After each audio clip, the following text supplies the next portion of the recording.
नमस्कार। Department of physics के video lecture series में आपका स्वागत है। आज हम बात करने वाले हैं एटॉमिक एंड मॉलिक्यूलर फिजिक्स में क्वांटम नंबर के ऊपर। तो क्वांटम नंबर एक्चुअल में होता क्या है, पहले वो समझते हैं। जब हमको इलेक्ट्रॉन को एक्यूरेटली करेक्टराइज करना होता है, हमको उसके बारे में, उसकी लोकेशन, उसकी आइडेंटिटी, उसका शेप हमको जब बताना होता है, तब हम बात करते हैं 4 क्वांटम नंबर्स की, जिसमें होता है principal quantum number n, angular momenta और इसको हम लोग एजोमेथल क्वांटम नंबर भी कहते हैं l, magnetic quantum number m, subscript में l है ml, spin quantum number ms। तो हम इसके थ्रू हम लोग जानेंगे इनको बारी बारी से कि ये चारों क्वांटम नंबर एक्चुअल में क्या होता है और इनका क्या रोल होता है किसी भी इलेक्ट्रॉन की शेप और उसकी एनर्जी लेवल्स को बताने में। तो सबसे पहले हम बात करेंगे what is the address of electron.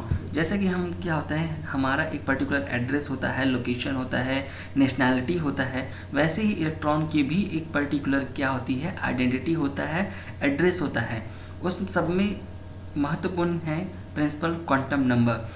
वो क्या करता है, इंडिकेट करता है एनर्जी लेवल को, वो किस एनर्जी लेवल को ऑक्यूपाई करता है और उसकी डिस्टेंस क्या है न्यूक्लियस से, यह बताता है आपका क्वांटम नंबर। और क्वांटम नंबर से n से हम उसकी एनर्जी भी बता सकते हैं। वहीं हम बात करते हैं एंगुलर मोमेंटम और एजोमेथल क्वांटम नंबर l की बात करें तो ये क्या करता है, ये उसकी शेप को और उसके ऑर्बिटल्स को बताता है। ऑर्बिटल्स अर्थात s, p, d, f, g and so on, and energy also, L के थ्रू हम उसकी एनर्जी भी बता सकते हैं। इलेक्ट्रॉन्स जो है सब सेल में भी पाए जाते हैं, तो जिनको हम इन एल के वैल्यू के अनुसार बता सकते हैं कि इलेक्ट्रॉन कौन से सब सेल में मौजूद है और उसका शेप कैसा है। अगर एल की वैल्यू 0 है तो वो एस ऑर्बिटल एस सेल पे होगा और उसका जो शेप होगा कुछ इस तरह से स्फेरिकल शेप होगा। और एल इज इक्वल टू 1 पर जो उसका ऑर्बिटल होगा वो p होगा और उसका शेप कुछ इस तरह से डंबल की शेप का होगा। और l इज इक्वल टू 2 पे d ऑर्बिटल अर्थात डबल डंबल का शेप होगा और l is equal to 3 f orbital पे होगा, कुछ कॉम्प्लिकेटेड सा शेप होगा जिसको हम लोग नेक्स्ट स्लाइड में देखेंगे। तो हम यह कह सकते हैं कि n इज इक्वल टू 1 पर सिर्फ एक ही सब सेल आपको नजर आएगा जिसको हम लोग कहते हैं 1s 0 से रिप्रेजेंट करेंगे। और वहीं जब ये जो आपको सामने 1 नज़र आ रहा है, ये आपका प्रिंसिपल क्वांटम नंबर 1 है, अर्थात 1 ही इलेक्ट्रॉन वहाँ मौजूद है। n इज इक्वल टू 2 पर जो आपका शेप मौजूद होगा p सब सेल पे, वो होगा 2s प्रकार का भी होगा और 2p प्रकार का भी होगा। और उसी प्रकार n इज इक्वल टू 3 पे s, p, d इन तीनों तरह का शेप आपको इस d सब सेल में आपको नजर आएगा। और वैसे ही f सब सेल में आपको चारों शेप आपको नजर आएंगे। तो हम बात करते हैं कि अगर f हो तो उसका कॉम्प्लिकेटेड शेप कैसा नजर आएगा आपको। ये कुछ इस तरह से स्फेरिकल s के लिए, ये कुछ डंबल शेप p के लिए, आपको d के लिए कुछ इस तरह से डबल डंबल का शेप नजर आएगा।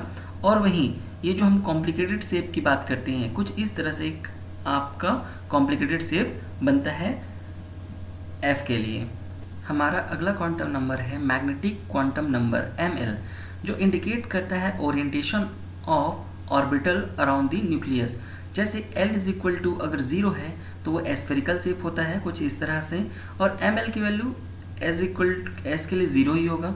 और वहीं बात करते हैं l इज इक्वल टू 1 पे जो शेप होगा वो कलेक्शन ऑफ डंबल्स का होता है p, और उस समय जो मैग्नेटिक क्वांटम नंबर होगा ml, उसकी 3 पॉसिबल वैल्यूज होंगी, 1, -1 की, 0 की और +1 की। वहीं d इज इक्वल टू 2 पे l की वैल्यू जो होगी 2 होगी, तो ml की 5 पॉसिबल वैल्यूज हो सकती हैं, -2, -1, 0, +1 और +2, और उसके शेप भी कुछ उसी तरह से होते हैं। हमारा अगला क्वांटम नंबर है स्पिन क्वांटम नंबर ms। जो ms होता है वो इंडिकेट करता है इलेक्ट्रॉन की स्पिनिंग को।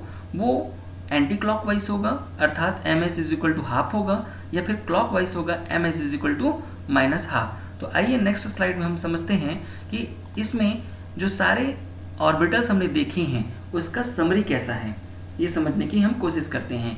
तो सबसे पहले बात करते हैं प्रिंसिपल क्वांटम नंबर अगर 1 है तो जो सब लेवल होगा अर्थात सब सेल होगा वो सिर्फ s प्रेजेंट होगा इस समय, और नंबर ऑफ जो ऑर्बिटल्स है ml, मैग्नेटिक क्वांटम नंबर जो होंगे ml, वो उसकी वैल्यू क्या होगी 1 होगी, और नंबर ऑफ इलेक्ट्रॉन्स कितने होंगे उस समय 2 प्रेजेंट होगा। ये क्या है, ये इसको हम लोग नेक्स्ट समझते हैं, पहले इसको हम लोग देख लेते हैं। जब n इज इक्वल टू 2 पे हमारा सब लेवल क्या क्या मौजूद हो सकता है, s और p दोनों मौजूद हो सकता है।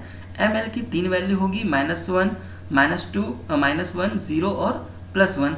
वहीं n इज इक्वल टू 3 पे l की वैल्यू क्या है, आएगी 2 आएगी, तो इस समय -2, -1, 0, +1 और +2, जिसको हम क्या कहते हैं यहाँ ml की वैल्यू 5 दिखा के रखे हैं। सेम इसी प्रकार n इक्वल टू 4 पे l की वैल्यू कितनी होगी 3 होगी, तो ये हो जाएगा आपके पास -3, -2, -1, 0, +1, +2 और +3, 7 वैल्यूज आपको नजर आएंगी। तो नंबर ऑफ इलेक्ट्रॉन्स क्या बताता है, सपोज करें principal quantum number n is equal to 4 के लिए कितने सब सेल हो सकते हैं, s, p, d, f, ये 4 सब सेल हो सकते हैं।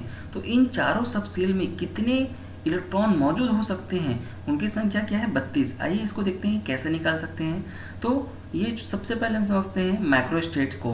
तो मैक्रोस्टेट्स क्या होता है, number of electrons in any level is given by 2 × 2l+1, अर्थात किसी भी सब सेल में मैक्सिमम कितने इलेक्ट्रॉन प्रेजेंट हो सकते हैं उसको हम माइक्रोस्टेट्स की सहायता से बताते हैं। सपोज करो s के लिए l की वैल्यू कितनी होगी 0 होगी, तो यहाँ हम 0 रखेंगे तो ये क्या हो जाएगा सिर्फ 2 होगा, तो सिर्फ 2 ही इलेक्ट्रॉन हो सकते हैं s सब सेल पे। लेकिन n इज इक्वल टू 2 के लिए तो यहाँ 2 हैं s और p, तो p के लिए क्या होता है l इक्वल टू 1 होता है, तो यहाँ हो जाएगा 2 × 1 + 3 × 2 कितना हुआ 6 हुआ। लेकिन यहाँ s भी मौजूद है, s के लिए कितना होता है 2, तो ये क्या हो गया 2 + 6 कितना हो गया 8 हो गया। और वहीं हम बात करते हैं s, p, d। अब d के लिए सबसे पहले निकाल लेते हैं, तो d के लिए l इज इक्वल टू कितना होता है 2 होता है, तो ये हो गया 2 × 2 4 हुआ +1 5, 5 × 2 कितना हुआ 10 हुआ, तो इसका 10 हो गया d का, और इसका 6 हुआ और इसका 2 हुआ, तो टोटल कितना हो गया 18। वैसे ही f के लिए कितना हो जाता है टोटल 14 होता है, f के लिए l की वैल्यू हम लोग 3 रखेंगे, तो यहाँ क्या हो जाएगा s इज इक्वल टू कितना होता है हम लोग देखते हैं 2 देखते हैं, p के लिए कितना होता है 6 होता है, d के लिए होता है 10 और f के लिए कितना होता है 14, तो टोटल करके ये कितना हो जाएगा 32। तो इस तरह से हम क्या कर सकते हैं नंबर ऑफ इलेक्ट्रॉन्स को समझ सकते हैं।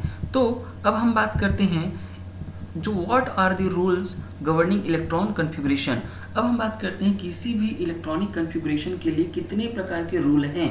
तो उन रूल में सबसे पहले हम लोग समझने वाले हैं अबाउ के प्रिंसिपल को समझने वाले हैं। तो अबाउ का जो प्रिंसिपल होता है वो ये क्या कहता है, जिसको हम लोग n+l के नियम से भी जानते हैं कि n electron occupy the lowest orbital और लेवल n+l।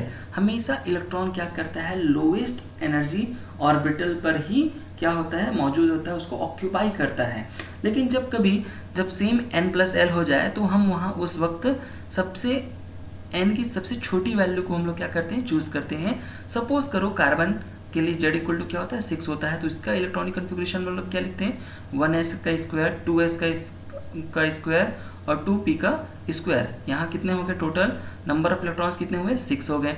इसी प्रकार जब हम z इक्वल टू 21 के लिए लिखेंगे तो हम लोग कैसे लिखेंगे अबाउ के अकॉर्डिंग क्या लिखेंगे, इस तरह से हम इसको क्या करते हैं रेड लाइन को अगर हम फॉलो करें तो इसको हम इस तरह से इसका इलेक्ट्रॉनिक कन्फिगरेशन लिखते जाते हैं।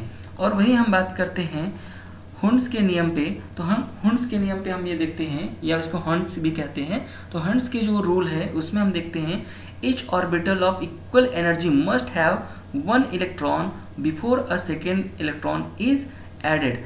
अर्थात हम ये देखते हैं कि जब इलेक्ट्रॉन को ऐड करने वाले होते हैं तो सबसे पहले जितने भी सब सेल मौजूद हैं वो सारे क्या होने चाहिए पहले सिंगल इलेक्ट्रॉन से फुलफिल होने चाहिए, उसके बाद ही हमको सेकंड इलेक्ट्रॉन को क्या करना है भरना होता है। तो सपोज करो हम ऑक्सीजन z इक्वल टू 8 के लिए देखने वाले हैं। 8 के लिए जो इलेक्ट्रॉनिक कन्फिगरेशन कैसे लिख सकते हैं 1s का स्क्वायर 2s का square 2p to the power 4। तो सबसे पहले इसको हम देखते हैं यहाँ जो इलेक्ट्रॉन हैं पहले भरे जाएंगे, अर्थात इस वाले ब्लॉक को हम देखें तो यहाँ क्या हो गया सबसे पहले एक आया होगा, ये आया होगा, फिर ये जब भर गया होगा तो फिर सेकंड आया।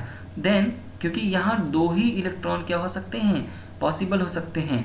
उसी प्रकार इसमें भी 2 इलेक्ट्रॉन पहले भरे होंगे, फिर उसके बाद यहाँ हमको 4 भरने हैं। तो हम क्या इस तरह से भर सकते हैं क्या 2 और 2? नहीं, ये तरीका क्या होगा गलत, क्योंकि ये वाला क्या हो गया यहाँ खाली हो गया। तो सबसे पहले हमको 1 1 और 1 यहाँ डाला होगा, तीनों भर गया, 1 1 हो गया। देन जो 4th नंबर का है वो कहाँ आएगा? फर्स्ट में आएगा। अगर 5th होता तो कहाँ आता? यहाँ, एंड 6 होता तो यहाँ आता। वहीं हम बात करें पॉली की एक्सक्लूजन प्रिंसिपल पे, तो पॉली का एक्सक्लूजन प्रिंसिपल ये कहता है कि किसी भी ऑर्बिटल पे मैक्सिमम 2 इलेक्ट्रॉन तो प्रेजेंट हो सकते हैं, बट उनकी स्पिन क्या होनी चाहिए? ऑपोजिट होनी चाहिए। और पॉली का एक्सक्लूजन प्रिंसिपल ये भी कहता है कि इनकी जो चारों क्वांटम नंबर्स होते हैं वो कभी भी क्या नहीं होनी चाहिए? सेम नहीं होनी चाहिए। तो इस तरह से हम देखते हैं कि ये क्या होते हैं, अपनी इलेक्ट्रॉनिक कन्फिग्रेशन हम कैसे लिख सकते हैं, इसको भी हम लोग देखते हैं। तो इस तरह से हम ऑर्बिटल्स को हम लोग फिल कर सकते हैं। 1s के लिए कुछ इस तरह से ऑर्बिटल लेंगे, और हम लोग जैसे जैसे देखते जाएंगे 2s वाला, फिर 2p वाला तीनों, फिर वहीं 2s 3p 3d 4s 4p 4d 4f, कुछ इस तरह को हम जमा कर क्या लिख सकते हैं? अपनी इलेक्ट्रॉनिक कन्फिग्रेशन लिख सकते हैं। तो आज के लिए इस लेक्चर पे बस इतना ही। धन्यवाद।